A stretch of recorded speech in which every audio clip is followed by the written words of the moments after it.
Olá, olá! Bem-vindo ao Histórias de Intercâmbio, com a apresentadora Karine. E Tiago? Aqui nós contamos histórias de intercâmbio, perrengues. Sim, mostramos os perrengues, pois não queremos que vocês passem os mesmos perrengues. É isso aí, pelo menos não queremos que vocês passem por eles sem saber uma possível saída do perrengue. Porque perrengue você vai passar, intercâmbio não tem jeito, né, gente? Exatamente. Olha, gente, intercâmbio é sinônimo de perrengue, então você tem que estar preparado para passar pelo perrengue. É a jornada do perrengue. No episódio anterior, nós falamos por que nós casamos por interesse. E também o porquê nós escolhemos o visto J ao invés do H. Então, se você ainda não viu ele, depois de assistir o episódio de hoje, dá uma corridinha lá, assistir ou escutar o episódio anterior. Sim, sim, eu garanto que você vai se surpreender com essa história, vai aprender muito e vai descobrir que você pode levar o seu amor para o intercâmbio. E pode ser uma boa desculpa para você se casar com ele, tá? Quem que estiver pensando assim e a pessoa estiver enrolando, é um bom jeito de conseguir desencalhar um casamento. Desencalhar um casamento. Ai, ai, É. sensacional. E qual que é o assunto de hoje? Hoje nós iremos falar de todo o processo que foi para retirada do nosso visto para ir para os Estados Unidos. Sim, porque após a escolha do visto, nós temos que tirar o visto e a gente vai falar para vocês aí como que foi todo esse processo. E tem um detalhe. Quando que esse processo aconteceu? Nós já estamos velhos, gente. Faz tempo. É importante falar esse detalhe no começo para vocês entenderem por que que as coisas aconteceram da forma que elas aconteceram. Mas nós tiramos o nosso visto J em 2012. Sim, em 2012, o Google Tradutor não era como é hoje em dia. Não tinha tanta informação de como tirar um visto J na internet como tem hoje em dia. GPS não funcionavam tão bem quanto funcionam hoje em dia. Gente, vocês imaginam, GPS não funcionava. Ó, que beleza, GPS deixava você perdido. Era assim, era uma época meio jurássica. Eu acho que tem gente que está aqui nos ouvindo, nos assistindo, que nem era nascido. Ah, eu acho que não, cara. Eu acho que não, acho que Ou não. que era criança. Era criança, criança é provável, porque vamos pensar, 2012, 2022, 10 anos, a pessoa não ia estar pensando em fazer intercâmbio. É, Então, ela devia ter uns 10 anos em 2012, aí pode ser. então, gente, imagine, era uma época assim totalmente diferente de hoje, principalmente no quesito informação. Bom, então vamos lá. Todo o passo a passo de tirar o visto americano começa por escolher qual visto tirar. Para isso, você tem que conhecer os tipos de visto. Se você ainda não conhece os tipos de visto dos Estados Unidos, dá uma clicadinha aqui nesse vídeo aqui do canal, porque nele a Karine já explicou certinho os principais vistos norte-americanos. Sim, é importante você saber porque a universidade ela vai falar para você o visto, porém é legal você saber as opções que tem, porque vai que você tem mais de uma opção. Aí você consegue escolher. Sim, sim. E para quem estiver só escutando no formato de áudio nos podcasts, eu vou colocar o link para o vídeo lá na descrição do podcast, tá, gente? Ó, não tem desculpa para não saber a informação sobre qual visto você vai tirar. Bom, o nosso caso, o visto que nós escolhemos, a explicação está no outro episódio do podcast, foi o visto J. No começo desse processo, uma das primeiras coisas, né, do processo da retirada do visto, tem que vir um documento da universidade. E assim, se vocês acham que o correio está ruim hoje em dia, na época, as encomendas internacionais demoravam mais. E esse documento que veio da faculdade, a ADS, ela atrasou. E com esse atraso acabou complicando ainda mais todo o processo do visto, porque a ADS chegou praticamente quando nós já deveríamos estar nos Estados Unidos. Sim, a ADS 2019 é um documento que é emitido pela universidade. Esse documento, turma, é mais importante que o visto. Você tem que guardar 7 chaves esse papel, porque é ele que vai provar que você tem um vínculo, tem um motivo forte para ir para os Estados Unidos com aquele tipo de visto. E a nossa DS ela atrasou. Na verdade, a DS ela não chegou a primeira DS, então a gente teve a nossa primeira DS chegando atrasada, a gente teve que pedir outra DS para a universidade. Olha a bagunça que foi. E tudo isso aconteceu por quê? foi uma má comunicação entre a sede da universidade e a extension, porque na verdade o local que eu faria o intercâmbio era a extensão da universidade, então era o local onde ficariam todos os experimentos de campo, esse tipo de coisa. E aí houve essa falta de comunicação entre eles e eu tive que pedir uma segunda DS, então foi assim, atraso em cima de atraso. Sim. E Karine, dá para você começar a papelada, começar a preencher os papéis do visto sem essa DS? Não. Esse é o maior problema da história, gente, porque se você não tiver essa DS, você não consegue continuar o processo. Além dessa DS, quando você vai lá, né, procurar onde que eu tenho que começar a tirar o visto, o que que eu preciso fazer, vai ter um outro formulário que vocês vão preencher, que é a DS 160. Essa DS 160 pede a numeração, a identificação da DS 2019. Ou seja, sem a DS 2019 você não preenche a DS 160, logo você não marca entrevista nenhuma, nem coleta biométrica, porque ainda tem isso, né? Sim. Entrevista e coleta biométrica, são duas etapas. E vale lembrar que a DS 160, todos os tipos de visto tem que preencher essa, né? Todos os tipos de visto norte-americano. Sim, sim. Para os Estados Unidos todos você preenche a DS 160. Aí, dependendo da modalidade que você está indo, é que você tem que preencher algumas informações extras, vamos dizer assim. E no caso do visto J, a numeração da DS 2019 é uma informação extra que eles vão pedir. Exato, exato.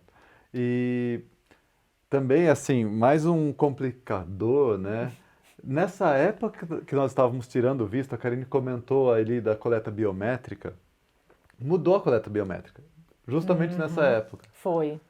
Eles estavam mudando tudo, era tudo feito num dia, eles estavam mudando o processo, foi uma loucura.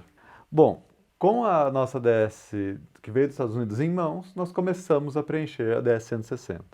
Minha gente, aquilo lá pergunta até a cor da sua cueca. E ainda tem um problema. Eu lembro que na época a gente foi tentar procurar informação no Google, né? Porque Exato. quando você não sabe alguma coisa, o que que você faz? Procura no Google. Gente, não tinha. Não tinha Não tinha. Não tinha tanta informação no Google, foi uma loucura. E assim, eles perguntam tudo. Então, assim, para preencher aquilo, né, dá um certo trabalho, porque eles perguntam todos os seus dados, sua formação, ano de formação, os dados dos seus pais. Eles fazem um histórico da sua família inteira, praticamente, para você só preencher o papel. É tanta coisa que eles perguntam que eles até literalmente perguntam se você é um terrorista. Sim, se você é terrorista, se você já participou de alguma facção, alguma. Olha, são perguntas assim muito estranhas. Aí você fica até com medo de responder. Como eu nunca tinha tirado visto para lugar nenhum, foi o meu primeiro visto, foi o primeiro do Thiago também. A gente ficou com muito medo de preencher, mas assim, muito medo. Mas fomos, né? Porque tínhamos que ir. Isso. Eu só fico imaginando, tá lá, ó, você é terrorista? Só imagino lá, o terrorista indo lá clicando, putz, eu queria tanto ir lá nos Estados Unidos explodir um avião, mas não vou conseguir o visto porque eles perguntaram aqui, vou ter que responder que sou terrorista, eles vão negar meu visto. Eu não sei porque tem aquelas perguntas, sendo bem sincero, porque eu não vejo alguém que responderia sim para alguma daquelas. Se a pessoa responder sim, ela sabe que ela vai ter o visto negado. Mas, tudo bem, está lá as perguntas.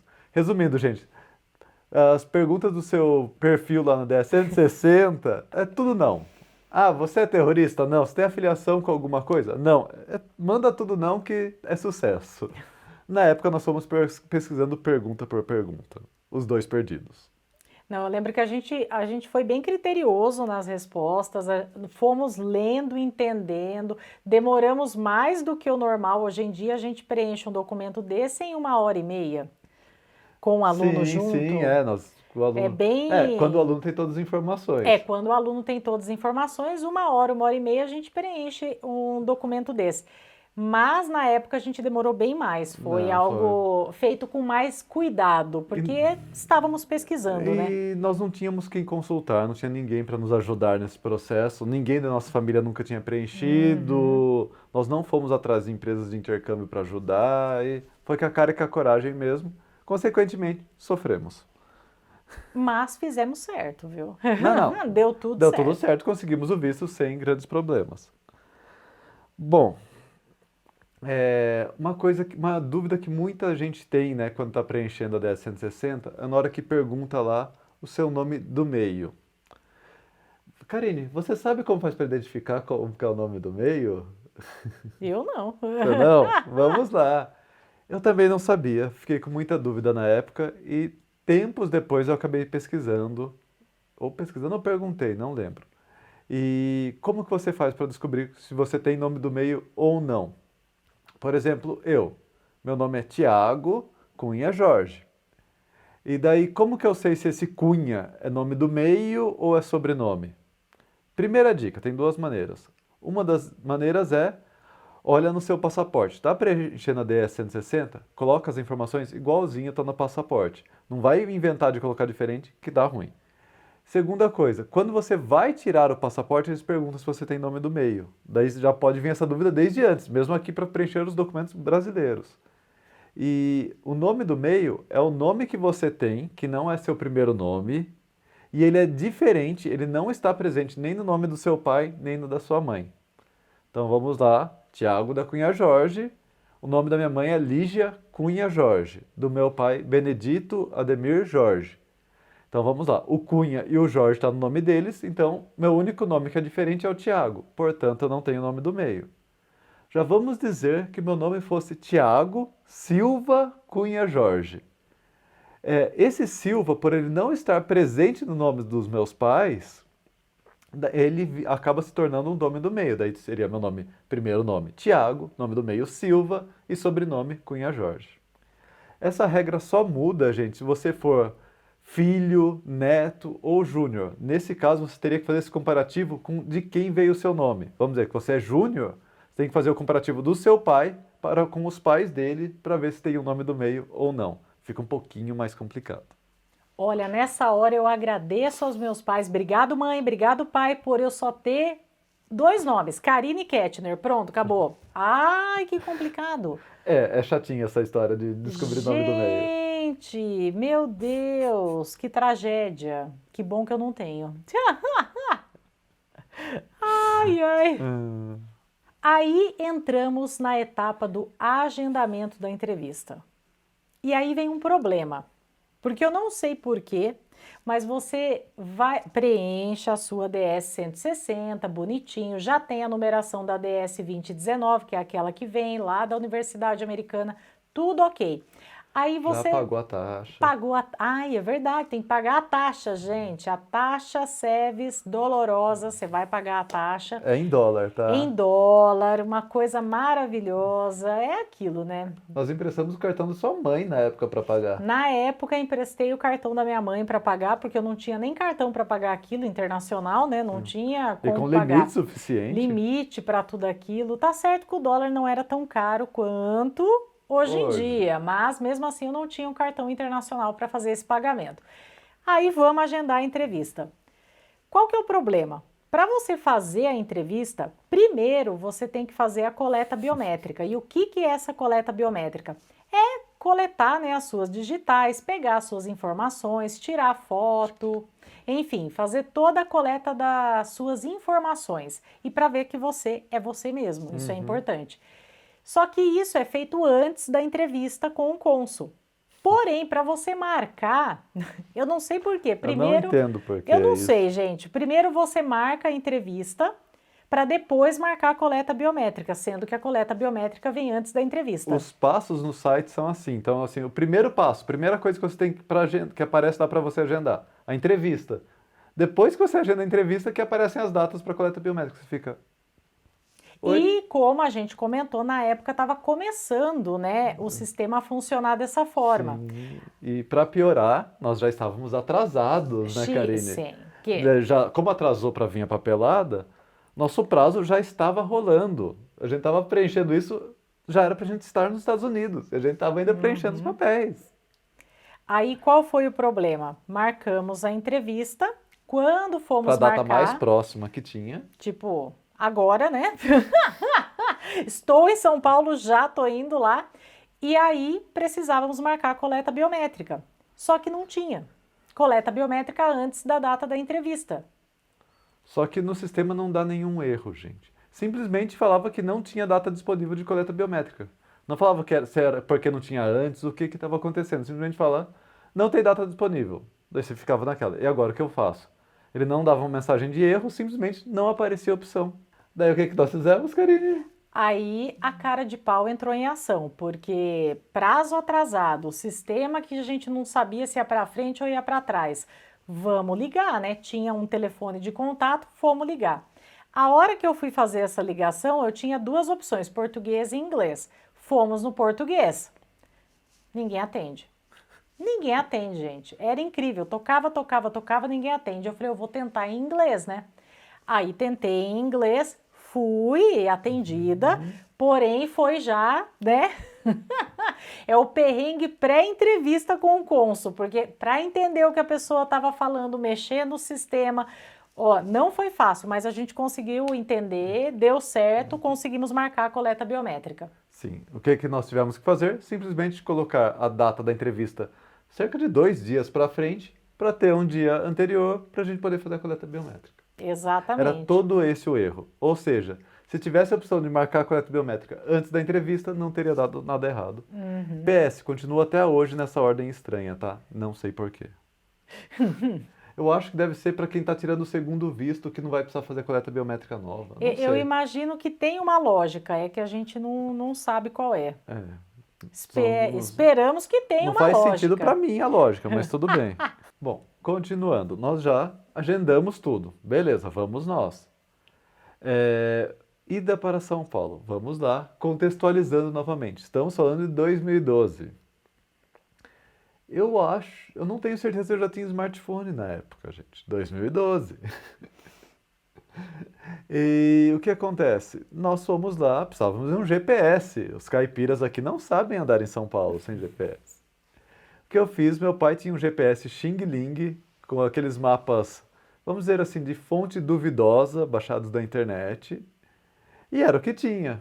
Depois de nos perdermos um pouco, dar algumas voltas no quarteirão, conseguimos chegar no prédio da coleta biométrica. Fizemos a coleta biométrica sem grandes problemas. Lá estava bem tranquilo, era um bairro mais tranquilo de São Paulo, não tinha grandes filas, foi bem sossegado. Já pro visto não foi tão simples assim, né, Karine? Qual que é o problema do visto? Quando você chega no consulado, pelo menos no consulado de São Paulo, é um consulado que você assusta. Era uma fila, uma galera, gente chorando, gente gritando, pastinha para todo lado. Você fala, que é isso? Não, já começa na rua a bagunça. É estacionamento para tudo quanto é lado, guarda-volumes e não sei o quê. Inclusive, você lembra que nós paramos o carro numa rua sem saída que eles transformaram em estacionamento? Então, ainda teve esse outro detalhe. Aí a gente tinha que parar o carro, os estacionamentos eram muito caros. Aí a gente achou essa viela que eles transformaram no estacionamento, cobravam para a gente parar lá, mas na verdade era uma rua sem saída. E outro problema, onde iríamos guardar as coisas? Porque você não pode entrar com o celular, não pode entrar com nada metálico, perfuro cortante, enfim. Você não pode entrar com praticamente nada no consulado. Aí a gente ficava naquela, deixa no carro, põe no guarda-volumes, mas nada estava muito bonitinho ali, nada muito agradável. Você fala, gente, vamos levar embora o celular ainda, isso que vai acontecer. O que nós fizemos? Escondemos os celulares no carro. Felizmente, esse estacionamento clandestino, você podia levar a chave, pelo menos nós não tivemos que deixar a chave do carro lá. Rezamos para não ser roubados e fomos sem celular, sem nada para o consulado. E aí eu levei, porque eu não fui com uma pasta, gente. Eu levei praticamente o arquivo de um escritório. Eu levei um calhamaço de papel que eu não sei por que eu levei tudo aquilo. Eu acho que eu levei, gente, até o registro da casa dos meus pais, porque foi tudo. Mas eu levei tanto papel. E não precisa levar tudo isso. Na verdade, você vai com uma pastinha fininha, com 3 coisas ali, você resolve seu problema. Eu levei muita coisa, mas muita coisa, exageradíssima. Daí nós chegamos lá, entramos no consulado, né? Você comprova o agendamento, você consegue entrar. Daí aquela fila enorme, horas e horas naquela fila, e gente contando, nossa, já é minha 3ª tentativa de visto e só dão negado. E você só escuta desgraça. Ninguém conta história feliz ali naquela fila pra você. Ali é um lugar que, o que eu aconselho vocês a fazerem? Se blindem dos comentários externos e foca no cônsul, porque você vai escutando um monte de coisa, você vai ficando muito nervoso com tudo que você escuta. E o ambiente do consulado, ele também é um ambiente que te deixa nervoso, porque Sim. eles vão te revistar, eles vão verificar se você não tá com nada ali que não é para você tá, você vai passando ali por várias securities, então você vai ficando meio com medo. Se você não tava nervoso, você vai ficar nervoso. Vai ficar A nervoso. verdade é essa. Eu lembro que eu não tava nervosa. A hora que eu cheguei lá no cônsul, eu tava quase chorando já, porque foi uma preparação psicológica, olha, buraco da Samara o negócio. E na hora que você está chegando no cônsul, você consegue ver, né, no finalzinho da fila, você vai vendo as outras pessoas sendo entrevistadas. Daí você tá lá vendo a pessoa entrevistada, um sendo entrevistado em inglês, outro em português, daí você vê um saindo chorando. Daí depois você vê outro saindo feliz. Daí mais 3 saindo chorando. Você fica, ai meu Deus, o que vai acontecer comigo? E vou contar um detalhe, eu não sabia que a entrevista era em inglês. Olha como eu fui despreparada para a entrevista. Normalmente, turma, a entrevista do Visto J, 90% das vezes ela é feita em inglês. Então você já vai preparado para fazer uma entrevista em inglês. E você já se prepara com as possíveis perguntas, já treina a tua resposta, você vai preparado. Eu não fui preparada. Eu não sabia que a entrevista era em inglês. E já quem for tirar visto turismo pode ficar tranquilo, gente. Visto turismo é o contrário. Pelo menos 90% dos casos a entrevista é em português, tá? Então não precisa se preocupar com isso não. Uma preocupação a menos para o turista. Daí nós chegamos no cônsul, como nós não sabíamos que era inglês, naquela torcida. Nossa, vai ser em português, vai ser em português, vai ser em português. Daí você chega lá, primeiro, quem já foi numa casa lotérica da Caixa sabe. É aquele vidro blindado com aquele alto-falantinho. Gente, eu não escuto e não entendo o que a pessoa fala nem em português naquele negócio. Se eu vou na lotérica, a pessoa falar ou só gesticular ali na frente, dá na mesma, porque eu não consigo entender. Daí o que aconteceu? Nós chegamos lá, o cônsul falou, boa tarde, eu acho, não lembro se era de manhã ou à tarde. Pegou os nossos papéis, no que ele viu o tipo de visto que era, o que ele perguntou pra você, Karine? Se eu falava inglês. Aí, turma, qual que é o problema dessa pergunta? Se eu falasse não, ele ia olhar para minha cara e ia falar, minha filha, você vai fazer o que lá? Só que também se eu falasse que era fluente, o nível ali do inglês não estava condizente com fluência. Então, o que eu falei para ele? Eu me viro. Eu falei essa frase, gente. Eu não recomendo vocês falarem essa frase, fala um pouco mais bonito, né? Mas eu falei, eu me viro. E a partir do momento que eu falei, eu me viro, ele virou. Ele virou a chavinha e começou a falar tudo em inglês. E detalhe, eu não sabia que a entrevista era em inglês, viu, gente? Reforçando isso. Foi a surpresa da entrevista. Sim, sim. Daí a minha sorte é que o cônsul só fala com o J1. Eu, como sou acompanhante, eu não sou obrigado a falar inglês. Exatamente isso. Então, toda vez que você for com o visto J1 e você tiver o acompanhante, o J2, vocês vão notar que o cônsul ele direciona a pergunta para o J1, porque quem é obrigado a falar o idioma é o J1, porque é o J1 que vai estar exercendo uma função, vai estar estudando, enfim, vai estar fazendo alguma atividade lá nos Estados Unidos. Os acompanhantes, não necessariamente. Não necessariamente. Então, você não precisa falar inglês. Todas as perguntas ele direcionou para mim. Então, o Thiago deu sorte nessa. Ele só ficou ali, ó, surfando na onda e zoando com a minha cara. Não, no momento eu não zoei não, eu zoei depois. Ai, ai. Bom, daí ele fez as perguntas. Ele não fez muitas perguntas, né? Não, a todo momento ele foi bem direto ao ponto. Eu fui bem direta nas respostas, viu, gente? Eu não dei assim muita margem para ficar conversando, porque não era o meu intuito. Ele perguntava, eu respondia.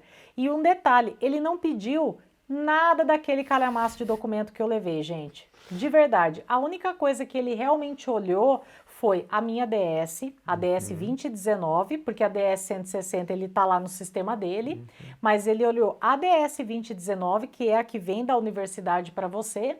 Ele olhou os passaportes, claro, né, importantíssimo, e o comprovante financeiro. Como que a gente ia se manter lá? Então, o comprovante da bolsa, que eu iria receber uma bolsa no período, ele olhou.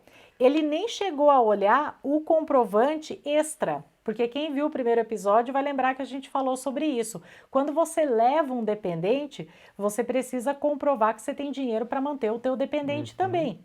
E muitas vezes a sua bolsa não cobre você e o seu dependente. E esse extra que você tem que comprovar, você comprova do seu bolso. Ele nem chegou a olhar esse, ele olhou só o documento que eu tinha a bolsa. Ele não olhou o documento, gente, ele foi muito tranquilo nesse ponto. Tanto que ele simplesmente perguntou: Ah, você está aqui que vocês são casados. Vocês são casados? A hora que ele fez essa pergunta, eu já saquei lá, né, do meu calhamaço de papel, saquei a minha certidão de casamento, ele olhou para minha cara e ele falou: I trust on our words. Gente, eu não quero trust, eu quero que você veja o papel. Eu paguei para ter esse papel. Eu quero que você olhe o papel. Ele não olhou nem a certidão de casamento, gente. Nem isso. Foi bem tranquilo. Bom, daí no fim da conversa ele falou: o visto de você está aprovado e a regra, blá blá blá blá, não vai se aplicar, ok? Nós ficamos todos felizes com o aprovado. Ele falou, ok, e aí eu, né, falei, muito obrigada, fui super educada, mas eu não fazia nem ideia o que eu tava agradecendo. Eu agradeci o visto aprovado, porque o que ele falou lá do blá blá blá, pra mim foi blá blá blá. Eu não entendi uma letra, de verdade. Na realidade, essa regra nós acabamos descobrindo anos depois o que ela era. E o que era essa regra, Karine? Essa regra é o seguinte, quando você tira o visto J, é uma regra deles, é do lado de lá essa regra. Você tem que voltar para o seu país de origem após aí o período do seu intercâmbio e ficar 2 anos aqui no Brasil. E ele não aplicou essa regra a nós, ou seja, a gente poderia voltar sem ter essa restrição. Ah, mas se eu quiser voltar depois do meu intercâmbio, eu posso? Tem como. Nós vamos falar mais sobre isso em outros episódios, mas é um processo um pouco mais complicado, mas tem jeito de ir sim. Porém, ele não pôs essa regra pra gente. Critério para ele não ter colocado a regra, eu não faço ideia, de verdade. Porque eu não sei se tem um critério, eu não sei se é aleatório do sistema, eu não sei se ele olha para sua cara e fala, você tem cara de ser pessoa, gente boa, vou tirar a regra de você. Não faço ideia, gente, de verdade eu não sei. Não sabemos. Bom, daí saímos de lá com o visto aprovado, voltamos para Botucatu. Gente, quando você tira o visto americano, você no geral tem 2 opções. Você pode pedir para eles mandarem o passaporte para vocês na sua casa via Sedex, ou você pode colocar a opção de retirada. Bom, lembrando do nosso caso, nós já estávamos atrasados. Já era para nós estarmos nos Estados Unidos nesse período. O que nós fizemos? Colocamos que iríamos buscar, porque isso acelera de 10 a 15 dias o processo. Quem já está com o prazo estourado, 10 a 15 dias é muito tempo. Então nós fomos para São Paulo, retiramos o passaporte sem grandes problemas e voltamos para Botucatu, tudo ok, daí já tudo papelada pronta para a viagem. E falando de tudo ok, o tempo corrido, gente, hoje já falamos muito. O resto dessa história, como nós chegamos nos Estados Unidos, vai ficar para o próximo dia. É porque tem perrengue, viu, gente? É a jornada do perrengue do intercâmbio. Sempre tem. Galerinha, se você curtiu esse episódio, tá curioso para saber o restante dessa história, já deixa o seu like, se inscreva no canal, compartilha o vídeo com aquele seu colega que tá perdido aí para tirar o visto e bora lá que vai ter continuação, hein? Ou visto, ou que está pretendendo ou fazendo um intercâmbio para ele ver que não é só ele que sofreu. E até a próxima. Bye! Bye!